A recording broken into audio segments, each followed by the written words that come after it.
I used to believe that the people in my mother's neighborhood were kind to her because she was a widow who volunteered for every bake sale. I saw their smiles at the grocery store as genuine, a reflection of the warmth she gave out. It's a strange feeling to look back at 34 years of your life and realize you weren't watching a community, you were watching a client list. I'm 34. I work in data entry for a medical supply company. When my mother died last September, I thought the hardest part would be the funeral. It wasn't. My brother and I grew up in Aurora. Mom lived alone in the same house for 20 years after Dad left. Small place, clean, nothing remarkable. She volunteered at the church bake sale every year. That was her whole social life, really.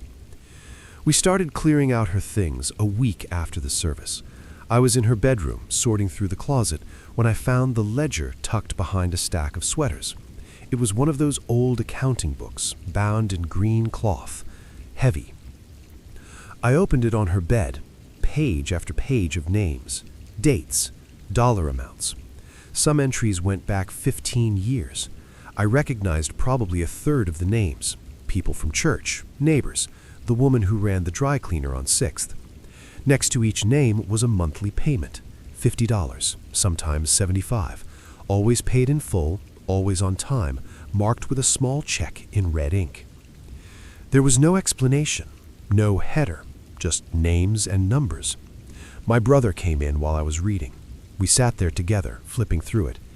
Near the back, on a page by itself, someone had drawn a map in pencil. It was crude but clear. Our basement, the furnace, the east wall, an arrow pointing to a gap between two floor joists with the words "under the stairs" written in Mom's handwriting. We didn't say much, we just went downstairs. The basement was unfinished, concrete floor, exposed beams, storage boxes. We moved everything away from the east wall and found it, a small crawl space access panel, maybe 2 feet square, painted the same gray as the wall, easy to miss. My brother pried it open with a screwdriver. The smell hit us first. Not decay, more like old paper and dust and something faintly metallic.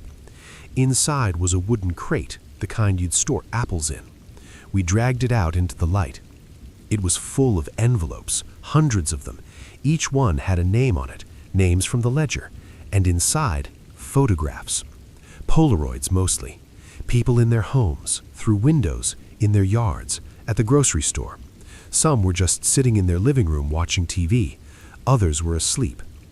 There were timestamps written on the backs in Mom's handwriting, dates that matched the ledger entries exactly. We didn't open all of them.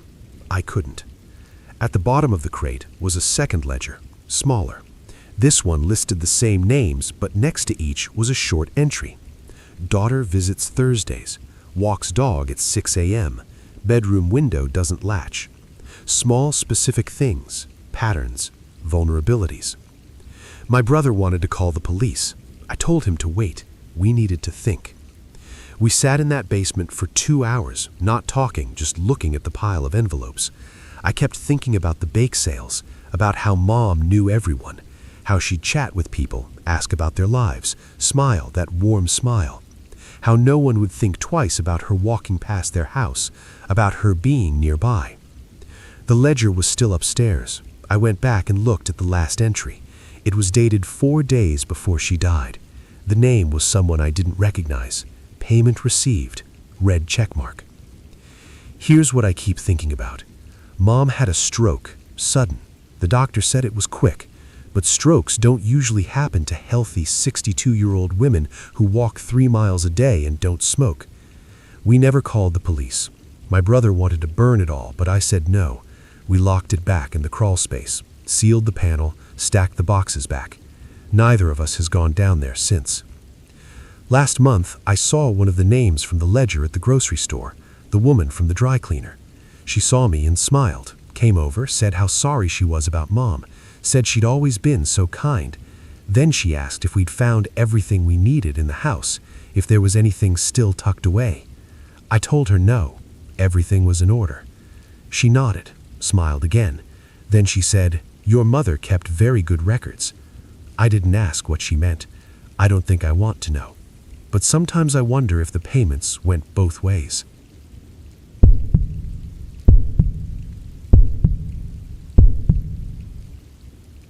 A social security number is supposed to be the most static thing about a person, a digital anchor from birth to death. We treat them like gospel in the billing department, the one truth in a sea of variables. But I've learned recently that an identity can be a mask just as easily as it can be a record. It only takes one person looking close enough at the fine print to realize the person behind the number isn't there anymore. I'm 34 now, work in medical billing, and I haven't slept properly in 3 weeks, not since Jessica called me. We grew up together in Mobile, best friends until high school, then we drifted. She moved to Pensacola for college, I stayed. We'd see each other at Christmas, maybe. Then she got married, had kids, and we became Facebook friends who never talked. The call came on a Tuesday. She said she'd done one of those DNA ancestry kits, for fun, but when the results came back, she got a match, a second cousin she'd never heard of. The website gave her a name, Emily Garrett. That name meant something to me immediately. Emily Garrett disappeared from Mobile in 2004. We were 14. She was 12. I remember the posters, the vigil at her church. 6 months later, police said she'd probably run away. Case went cold. Jessica told me this Emily Garrett, the DNA match, was a 41-year-old man living in Gulfport, Mississippi. He'd been using Emily's social security number for tax returns since 2006. Jessica contacted the police. They reopened the case. 2 days later, a detective called me, asked if I remembered Emily's family. I did, vaguely. They'd lived 4 streets over. The detective asked if I'd ever been to their house. I said no. Then he asked if I'd look at something. He emailed me scans of family photo albums the Garretts had kept. He wanted to know if anything looked off. I don't know why he asked me specifically, maybe because Jessica mentioned my name, maybe because I was local and remembered that time. I opened the files at work during lunch. 37 photos total. Birthday parties, Christmas mornings, Emily smiling in a school uniform. Normal stuff. Except I noticed the dates written on the backs. Emily's 10th birthday, November 2001. But the kitchen behind her had a calendar visible on the wall. It said March 2002. Another photo, labeled Christmas 2000, showed a TV in the background playing a news broadcast. I zoomed in. The chyron said 2003. Then I noticed Emily's face. In the earlier photos, the ones supposedly from when she was 8 or 9, she looked older. In the later photos, she looked younger. Not dramatically, just off, like someone tried to arrange them in chronological order and failed. The detective called me again that night. He said they'd arrested the man in Gulfport. He wasn't Emily's second cousin. He was her father, Richard Garrett. He'd been living under her social security number since she turned 18, legally, on paper. He'd filed taxes, opened bank accounts, bought a car, all as Emily Garrett. I asked where Emily was now.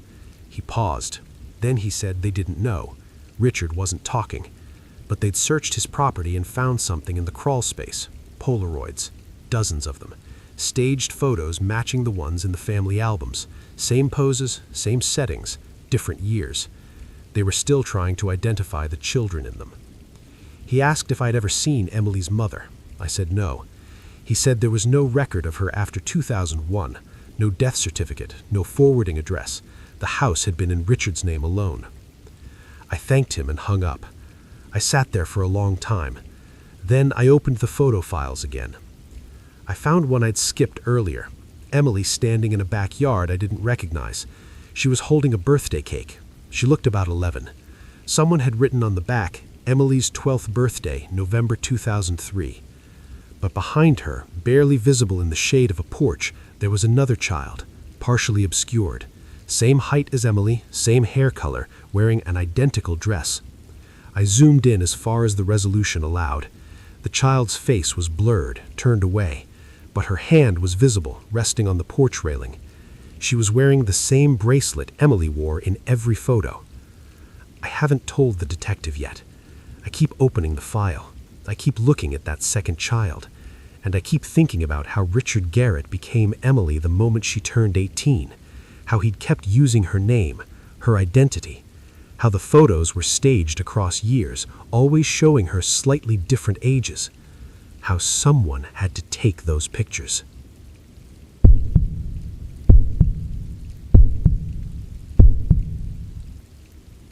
The final walkthrough is supposed to be a formality, the last check before a house changes hands and the past is scrubbed away. But when the client isn't there to hand over the keys, the walkthrough feels more like an autopsy. I went into Mrs. Patricia Hendricks' home expecting to find a standard listing. I didn't realize that some houses don't just hold memories, they hold evidence. I'm 34, a real estate agent in Spokane for the past 6 years, and I'd never had a client die on me before. Mrs. Patricia Hendricks wasn't someone I knew well, just a woman in her 70s who'd hired me to list her house back in March. She seemed pleasant enough during our meetings, spoke very little about herself, paid on time. When her attorney called to say she'd passed and that I needed to prepare the home for sale to settle the estate, I didn't think much of it. Standard procedure. The house was a split level built in the 80s, beige siding, small yard. I let myself in with the lockbox code her attorney provided. The air inside was stale but not unpleasant. Everything looked ordinary. Clean counters, dated furniture, a few landscape paintings on the walls. I was there to document the condition, take photos, check for any issues that might affect the listing price. I started in the living room. That's where I noticed the photographs. There were maybe a dozen framed pictures on the mantel and side tables. Most showed Mrs. Hendricks at various ages, sometimes alone, sometimes with other adults. But in 3 of the photos, the faces of certain people had been carefully cut out. Not torn, cut with scissors, neat circles removed. The frames were still hanging, the photos were otherwise intact. I moved to the hallway. More pictures. A few school portraits of children, maybe from the 90s based on the clothing and backgrounds. 3 kids, different ages. The names were written on the backs in pencil. Aaron, Melissa, Trevor. None of the last names matched Hendricks. In the main bedroom, I found a filing cabinet. I wasn't supposed to go through personal documents, but the attorney had been vague about what I might encounter, and I needed to know if there were property liens or structural issues documented. What I found instead were birth certificates, 3 of them, paperclipped together, all issued in Oregon, all showing legal name changes finalized in June of 1996. Aaron Lindholm to Aaron Hendricks, Melissa Carver to Melissa Hendricks, Trevor Oakes to Trevor Hendricks.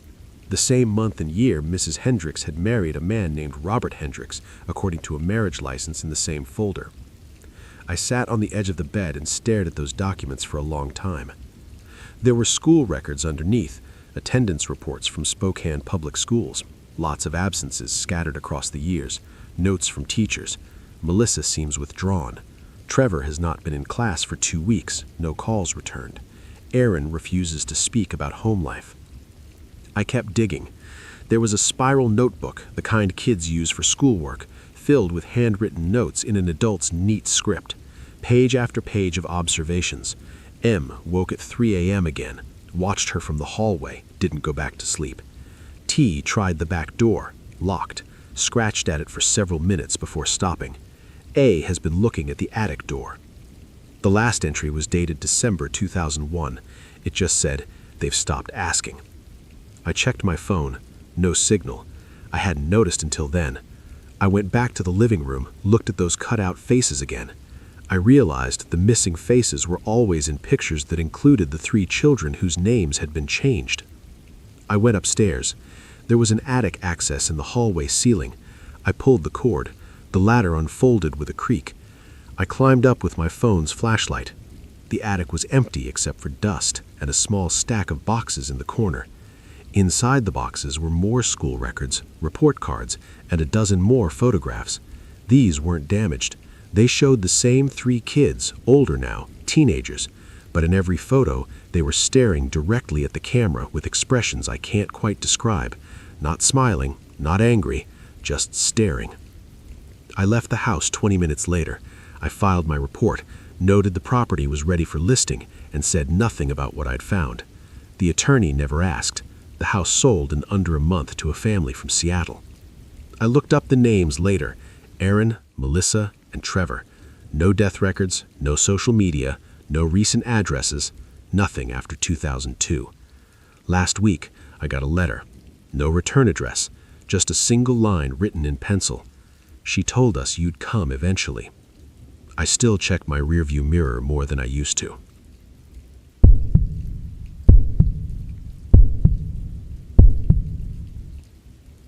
I've always felt like a typo in my own family history. While other people talked about taking after their mothers or inheriting their father's eyes, I just looked at the photos and felt a quiet, nagging disconnect.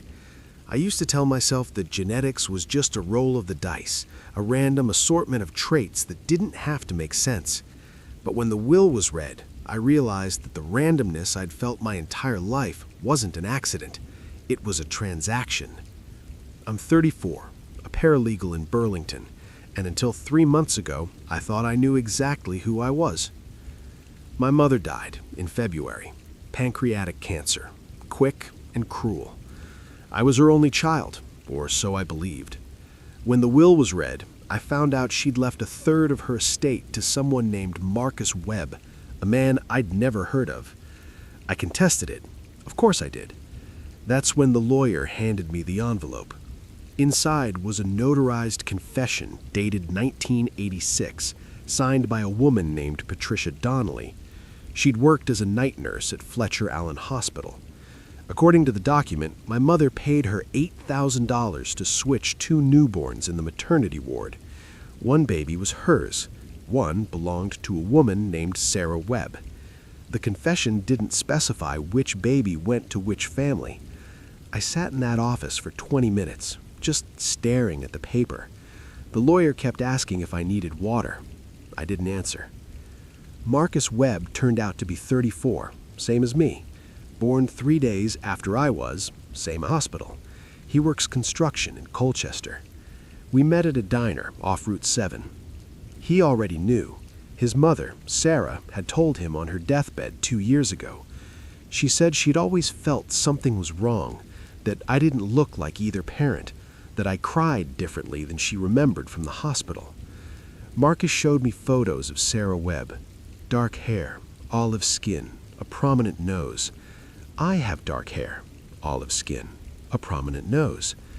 My mother, the woman who raised me, was pale, blonde, sharp-featured. My whole childhood, strangers asked if I was adopted. She'd always laughed it off, said I took after my father's side. My father left when I was 2. No photos, no contact. My mother said he wanted nothing to do with us. Now I wonder if he knew. Marcus and I got DNA tests. The results came back last week. We're not siblings, which means one of us was switched and one of us stayed with our biological mother.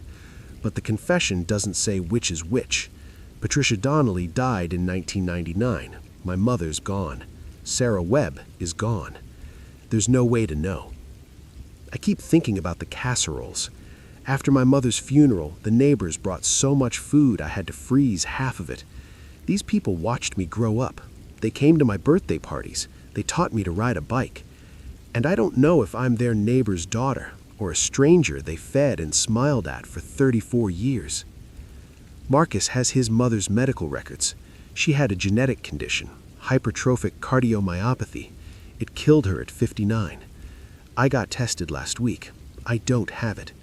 Which suggests Sarah Webb wasn't my biological mother.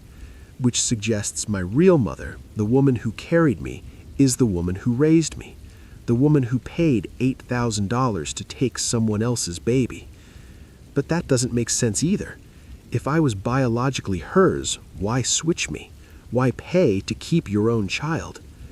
Unless she didn't want me. Unless she paid to get rid of me and took Marcus instead. I've started looking at childhood photos. My mother's holding me, smiling, but there's something in her eyes I never noticed before. Something strained. Marcus looks exactly like his father. We found him on Facebook. Same jaw, same eyes. There's no question he's his biological son. Which means I'm probably Sarah Webb's. Which means I was raised by the woman who stole me. I found my mother's journal last week, hidden in her attic. Most of it's mundane, grocery lists, appointment reminders, but there's one entry from June 1987, 2 months after I was born. It just says, "She doesn't feel like mine." I don't know who she meant. I still live in Burlington. I still see the same neighbors. They still wave. Last week, Mrs. Kowalski brought me leftovers. I thanked her, and I thought, did you know?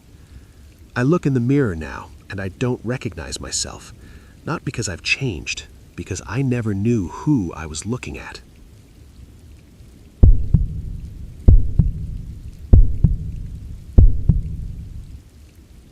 A person's life is usually a dense thicket of paper.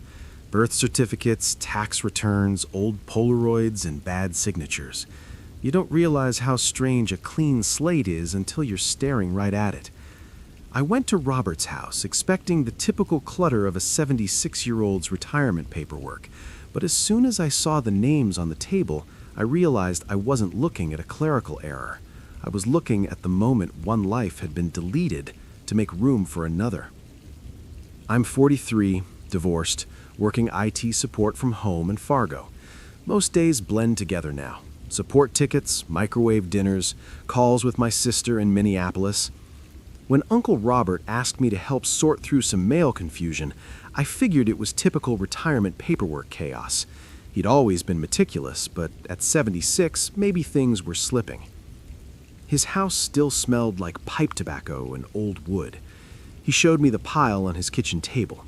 Credit card offers addressed to David Holmer, a 1099 form for D. Holmer tied to his address, property tax notices with 2 names listed. Probably just a clerical error, I said, opening my laptop. Robert stood by the window, hands in his cardigan pockets. I've called. They keep saying it's in their system. I started with the county assessor's office. The property had been in Robert's name since 1994. Before that, David Eugene Holmer, 1967 to 1994. Clean transfer. Then I searched David Holmer's name. One result. An archived newspaper article from the Fargo Forum, November 1994. Man missing after altercation, vehicle found abandoned. David Holmer, 32, hadn't been seen after a dispute outside a bar on Main Avenue. His truck was found near the Red River 2 days later. No body recovered. Case went cold. Robert was watching me. "Did you know him?" I asked. He took a long time answering. "We had mutual acquaintances." I pulled up the property transfer again. It had been filed 3 weeks after Holmer disappeared. Sold to Robert Klein for $60,000, well below market value even then. The signatures looked rushed. "Robert, how did you buy this house?" "Estate sale," he said quietly. "The family wanted it handled quickly." "But there was no estate. I checked probate records. David Holmer had never been declared dead. His family had never filed anything. The house had just transferred." I found Robert's driver's license renewal from 1995. The photo looked wrong. Softer features than I remembered from old pictures. I pulled up his signature from the property deed, then compared it to a birthday card he'd sent my mom in 1992. Not even close. "When did you move to Fargo?" I asked. 1994, he said. "You know that." "Where were you before?" His jaw tightened.